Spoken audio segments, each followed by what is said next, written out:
What's going on, everybody? This is another episode of Minding Your Biz. I'm one of your co-hosts, Dr. Black Wealth, and we got... Hey, guys, it's your girl, Miss Fab Financial. Yeah. Welcome to the number one show, all things wealth, business, economics. Today, we got a special guest in the building, a financial advisor, right? One of the finest, Dr. Nicole Garner-Scott, right? She's a sought-after licensed financial advisor, speaker, author, awarded businesswoman.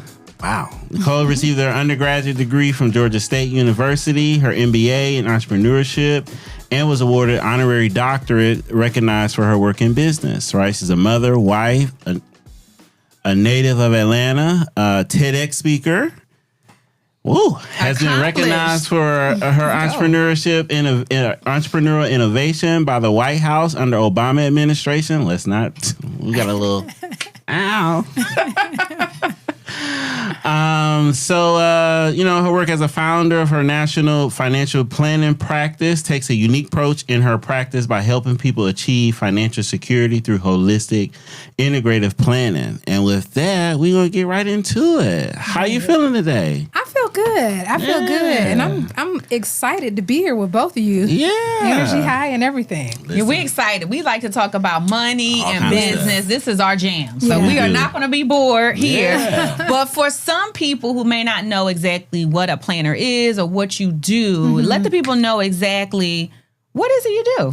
Yeah, I think the terminology gets confused a lot.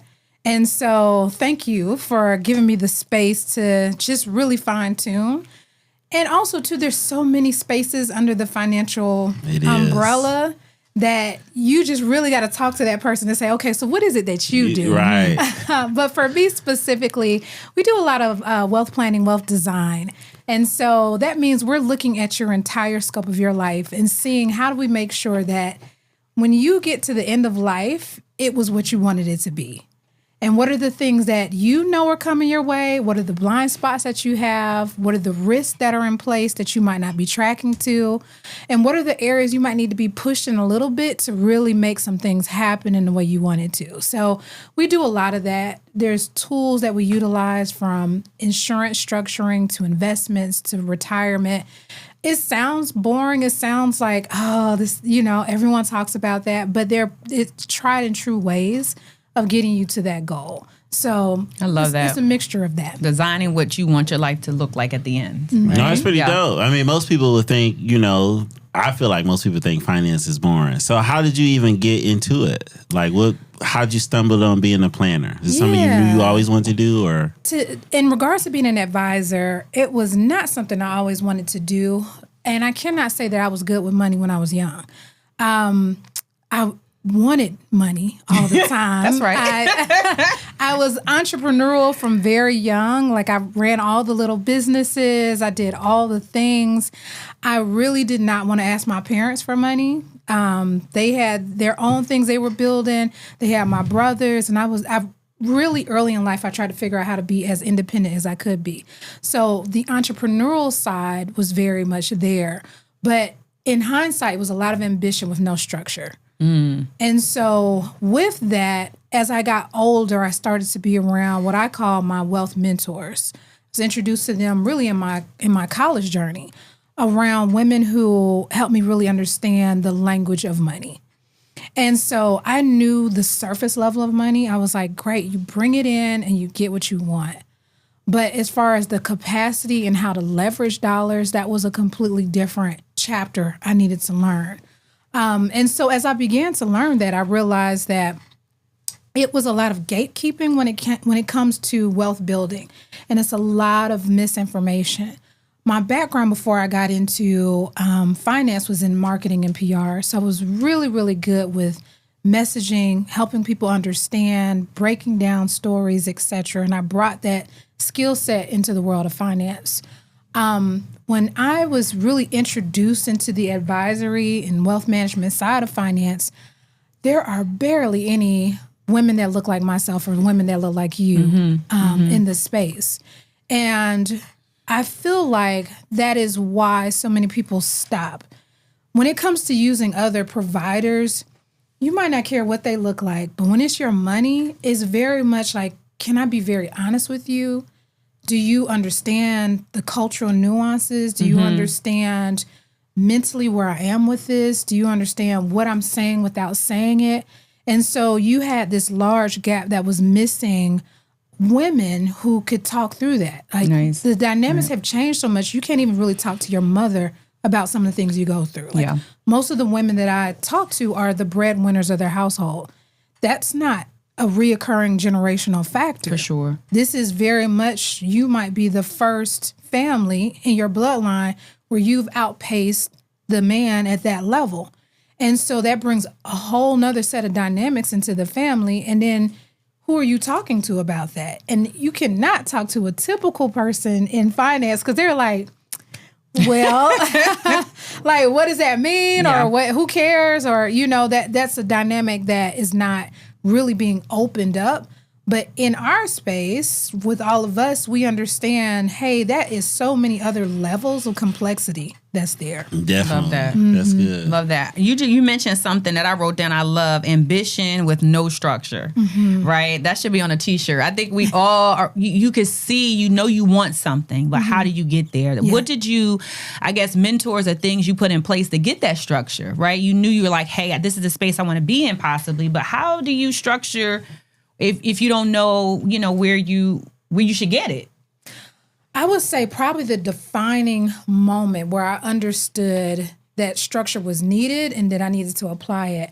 When I first graduated from school, I was working at this agency, and we had what we, the auntie of it all. It's that one woman that's a mentor to most of the people in the space, that's helping drive you career-wise, that's telling you things that are unspoken or hidden, and you're able to move in your career a little bit faster than most. So she was this woman that just really blessed all those who were coming after her. Nice.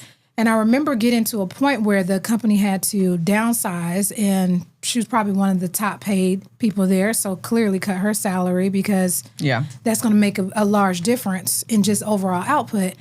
And I remember when she sat down with us, we all went out to coffee. She sat down with us, and she was like, just letting you guys know, I'll no longer be here.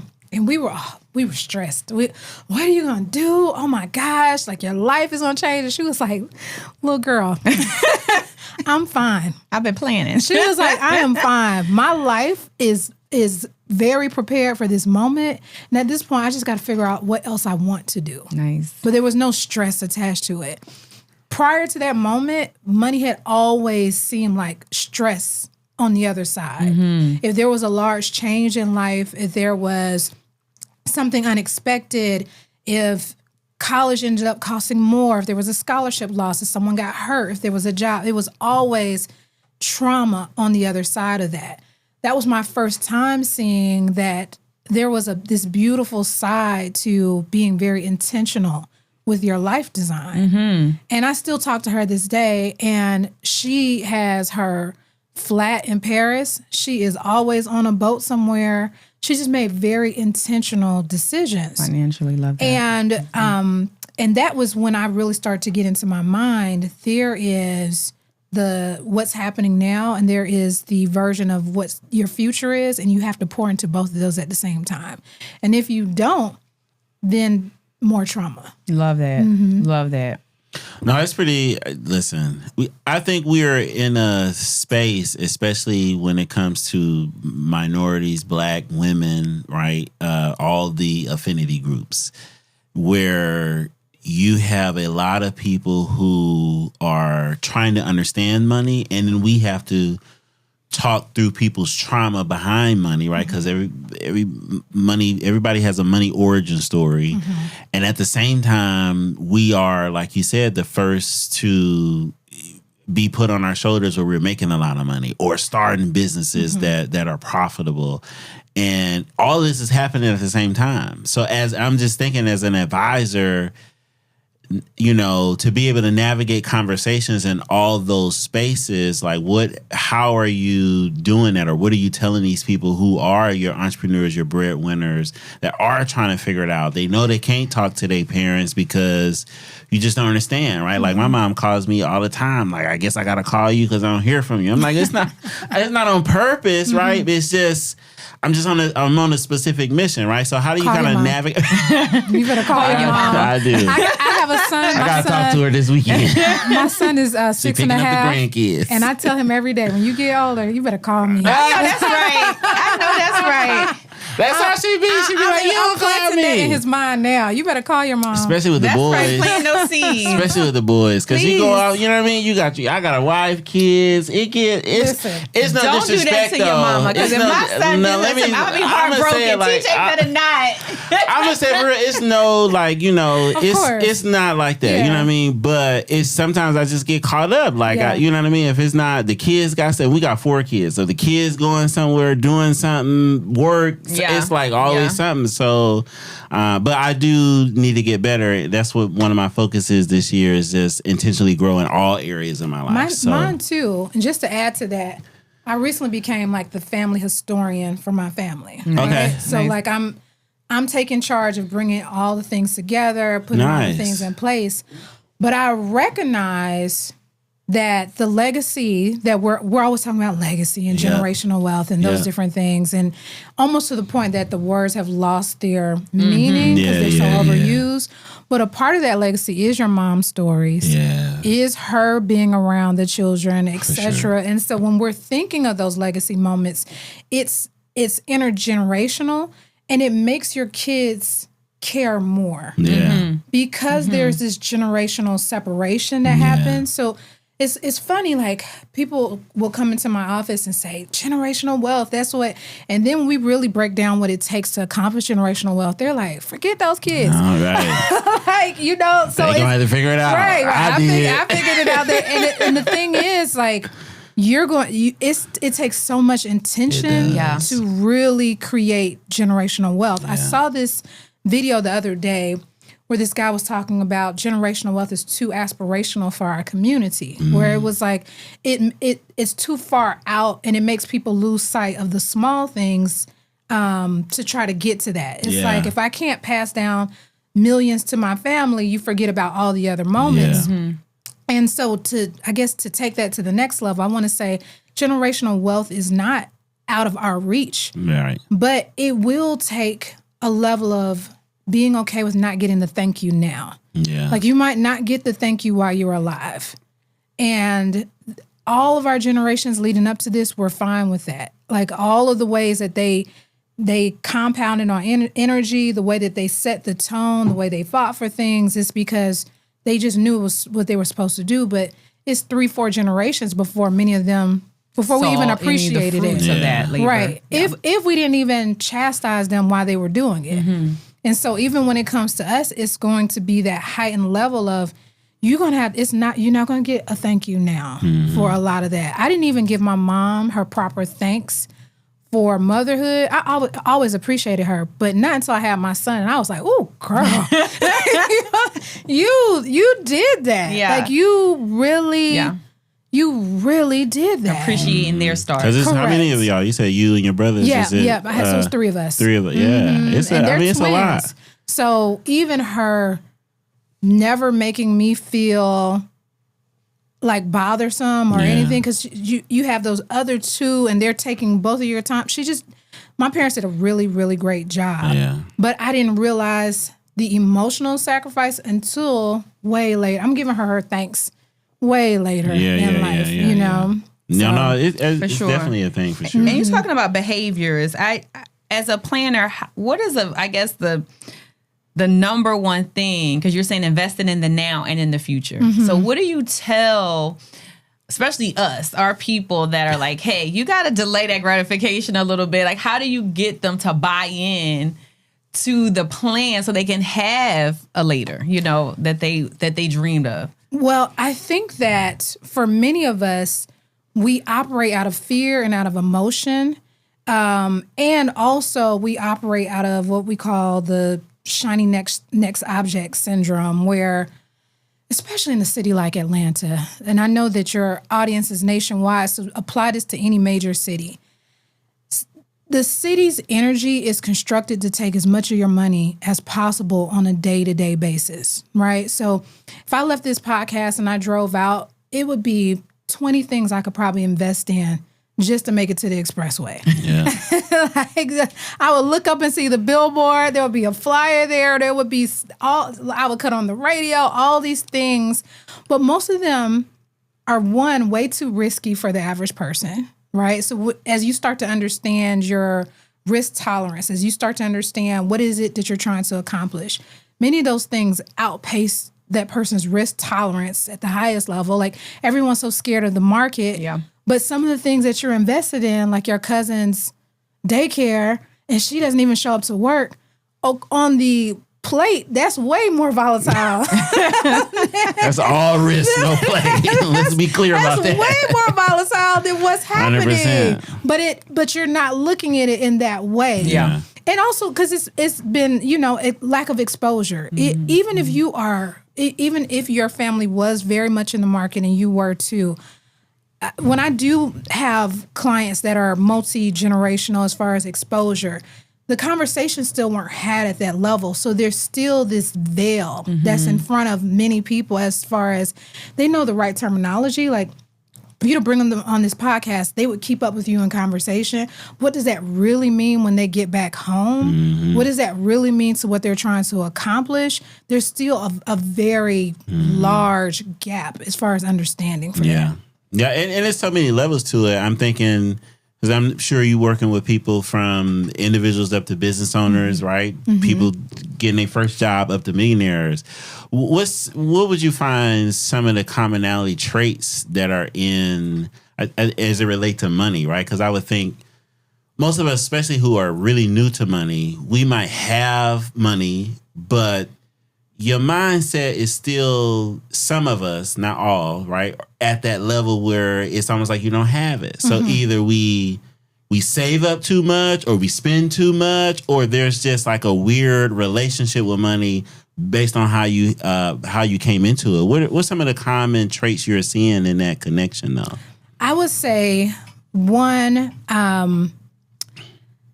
having a lack of understanding of the professional team that you need around you. So most individuals, especially if they've achieved a lot of success in life, people have come to them, and that's kind of been who their frontline person is, but that person is still not analyzing the most optimized way for them, right? So many people, if they have an accountant or a CPA, it's the first person they went to school with. It was the first person who rocked with them when they weren't what they are now. Right. Or their parents. Or their parents. But that person is not able to guide you to the next levels, right? If that person is very used to dealing with 5-figure households, you're a 7-figure households, your problems are way different.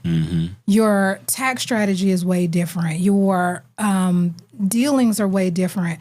And so having that team around you, even from an advisor standpoint, you might have met your advisor when you got your first job, but that advisor's not tracking to what's going on in your life, pivoting, making sure that it's a fluid plan that's keeping up with a lot of things. And so you're seeing these things just go by. Even like we say in investments, many people have the algorithm managing their investments. There is so much happening that you need like real-time eyes on that. And so I would definitely say just that front team, understanding where growth is needed, understanding your next level. I would also say many individuals are probably the most successful in their whole circle, their family, their peer group. So it tends to make them keep a lot of information to yourself. And if you see, especially in other communities, that information share is where all the wealth is. The relationships is where all the wealth is. The beauty of you guys doing this podcast is you're not gatekeeping so much of that. But if you're the most successful, you feel like, let me keep it because I don't want everybody asking me for money. Let me keep it to myself because it sounds like bragging. Let me keep it to myself because I don't know how that'll land with people. It's way different when you when you're paying 6 figures in taxes and when you're making 6 figures, right? Like those are two completely different dynamics. So I would say a lot of my clients come in and they're like, this is the first time I could be this open and honest about all the different pieces of my life because I have really no one to share that with. You're the new therapist. It has a level of therapy. Get rid of not the beautician anymore. It's the planner. But consult with a professional therapist for some of the things that's transpired. I know that's right. Boy, go get them. But I in similar work, because we know each other, but even on this side of the house, from an accounting standpoint, that's why I always tell people in finance professions, like, it benefits you more to study yourself to be proven in a lot of different areas, because you just never know what the conversations will hit like when you're talking to somebody. I'm talking to somebody about their business, their money, how we can grow it, scale it from a CFO perspective. And then you get down and dirty into, well, my mom this, or like they're being open and honest because they don't know. Yeah. And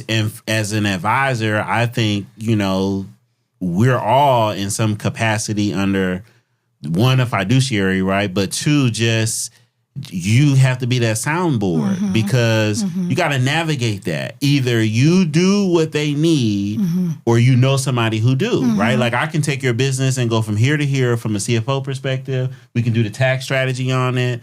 On the back end, you're going to need, you're going to make money. So on the back end or the front end, really, but on all the ends, you're going to need an advisor so you can, you know what I mean? So go talk to my girl, Nicole, right?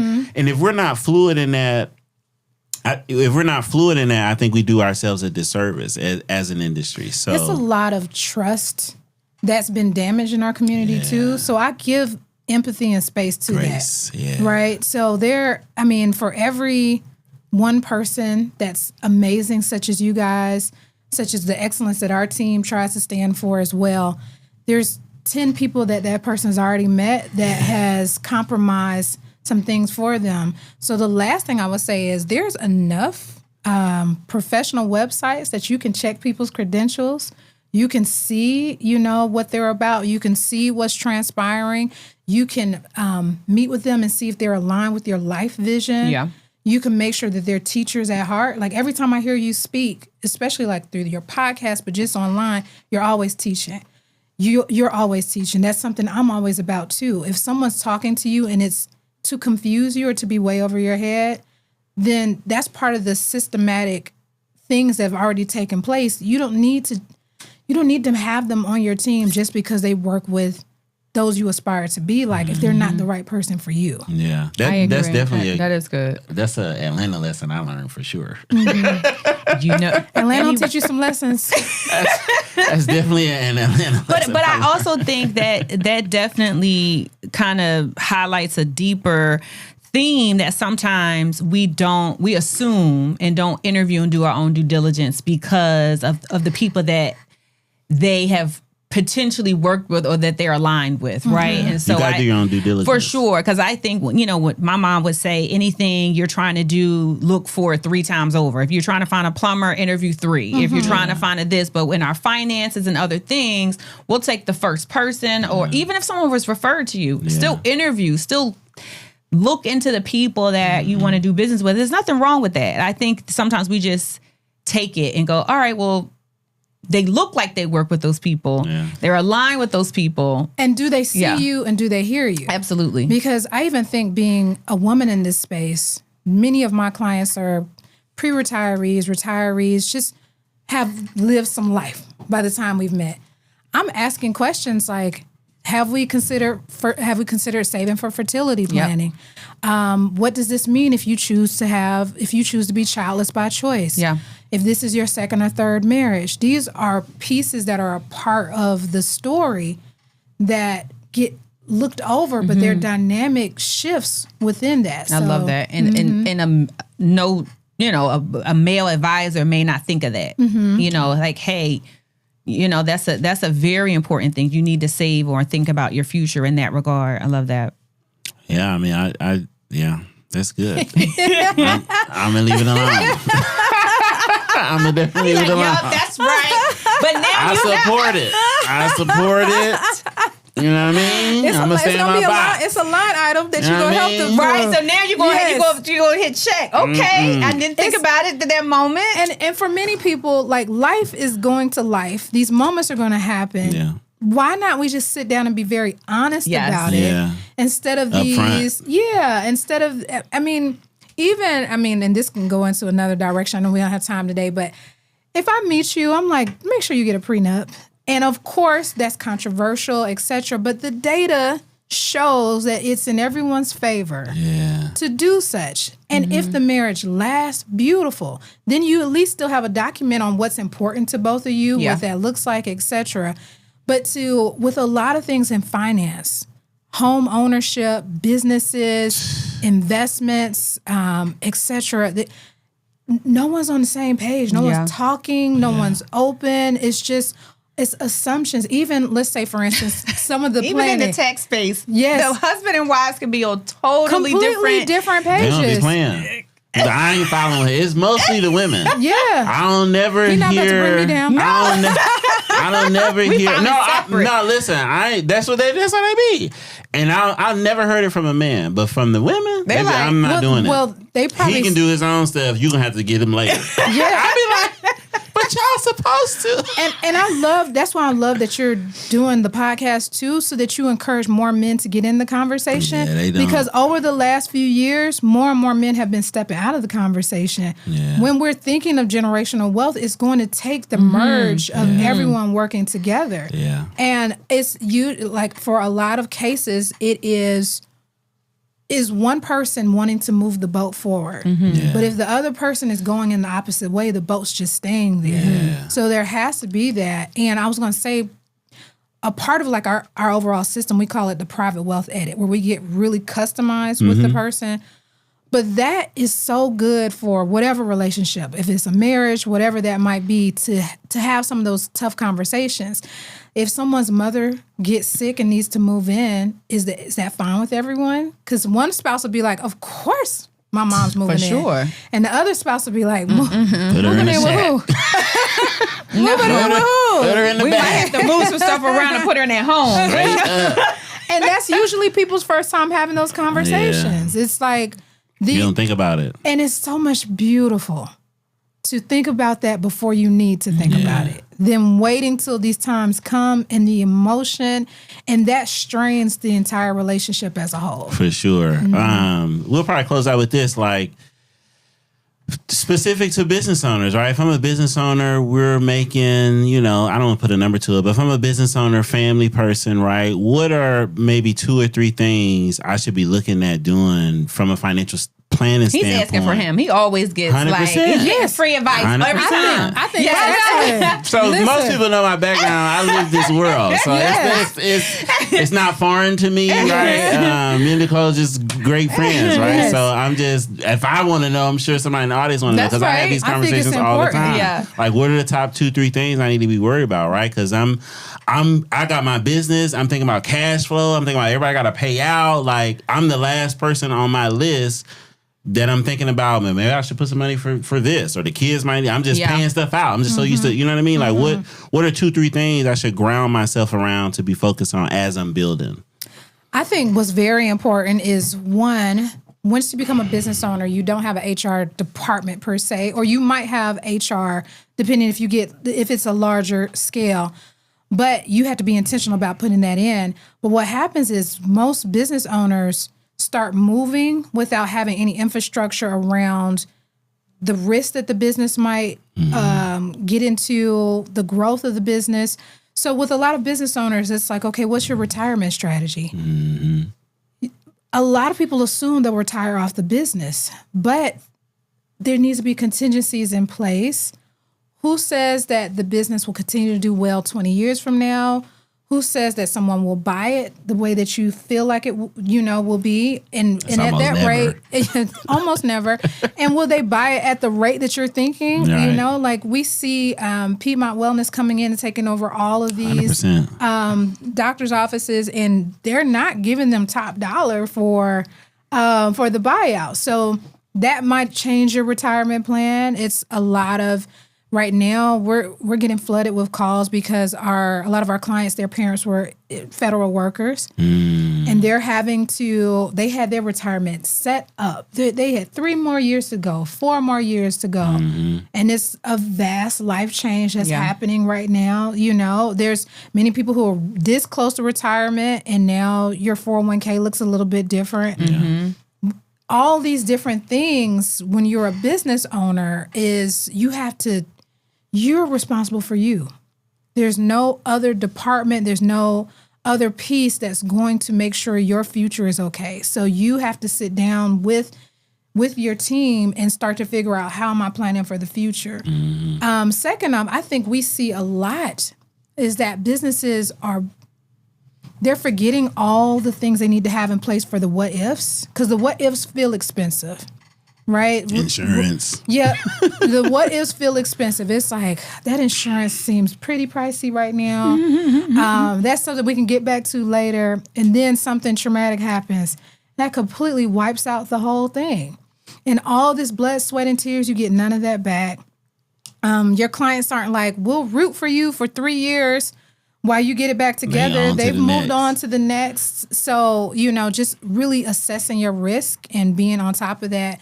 And then 3, thinking what your succession plan is.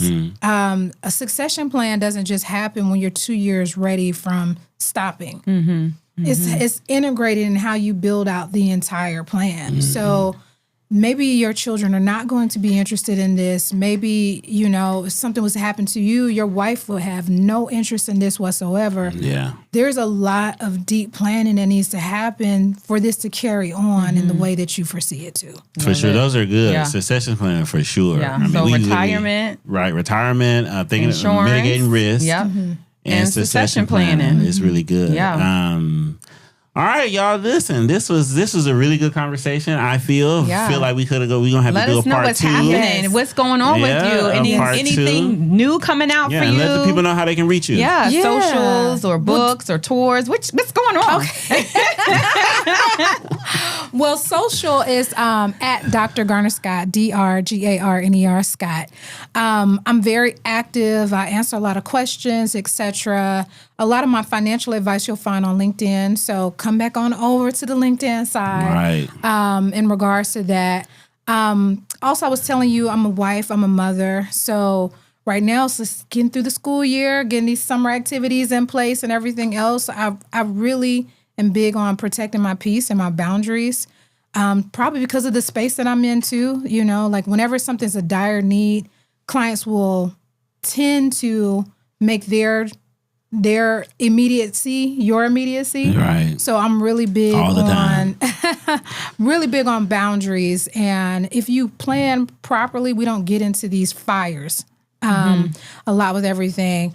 The private wealth edits that I was talking about, that's what's really big as far as our systems right now. We don't just focus on the numbers, we focus on life. So, and I think that's what differentiates our practice from a lot of different practices is people are just like, you give me the numbers, this is what the number says and everything else. But there's a story behind those numbers. And there's a lot of customization that's needed to really help take a lot of people from income to infrastructure. And so that's probably the biggest of our focus right now. And then, of course, it's Financial Literacy Month. So we're doing a lot as a practice in regards to that. But I do love to say, even though it's Financial Literacy Month, that Black people don't just need financial literacy. That I feel like we've gotten a ton of empowering things.